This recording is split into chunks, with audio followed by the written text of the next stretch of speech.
Welcome to Finfolio market news. It's me Girish Kumar. ഈ അടുത്ത് എൻ്റെ ഒരു പ്രവാസി സുഹൃത്തിനെ കാണാനിടയായി.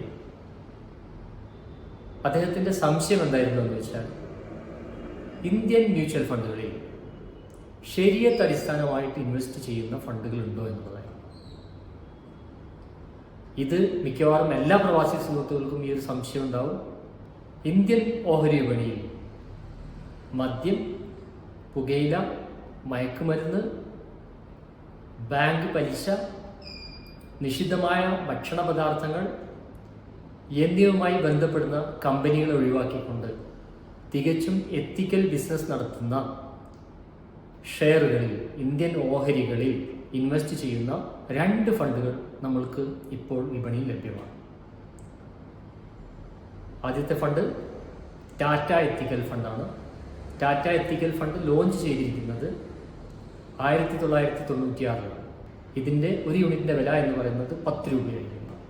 ഇപ്പോഴത്തെ അതിൻ്റെ ഒരു യൂണിറ്റിൻ്റെ വില 430 രൂപയാണ്.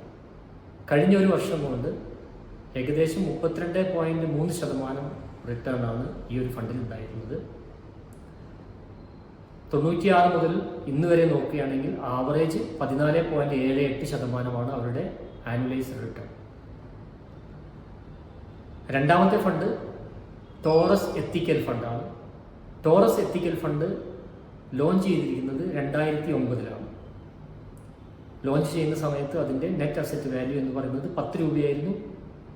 ഇന്ന് അതിൻ്റെ നെറ്റ് അസറ്റ് വാല്യൂ 138 ആണ്, 138 രൂപയാണ്.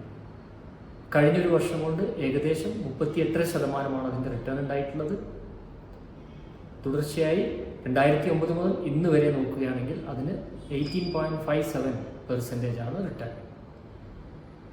ഞാൻ ഈ പറഞ്ഞ 2 ഫണ്ടുകളും ഇന്ത്യൻ മ്യൂച്വൽ ഫണ്ടിലുള്ളതാണ്. മ്യൂച്വൽ ഫണ്ടിലേക്ക് ഇൻവെസ്റ്റ് ചെയ്യുമ്പോൾ തീർച്ചയായും അതിൻ്റെ ഓഫർ ഡോക്യുമെൻ്റ് നമ്മൾ കൃത്യമായി വായിച്ച് നമ്മളുടെ ലക്ഷ്യങ്ങൾക്ക് അനുസൃതമാണോ, നമ്മളുടെ റിസ്ക് എടുക്കാനുള്ള കപ്പാസിറ്റിക്ക് അനുസൃതമാണോ എന്ന് അറിഞ്ഞതിന് ശേഷം മാത്രം ഇൻവെസ്റ്റ് ചെയ്യുക.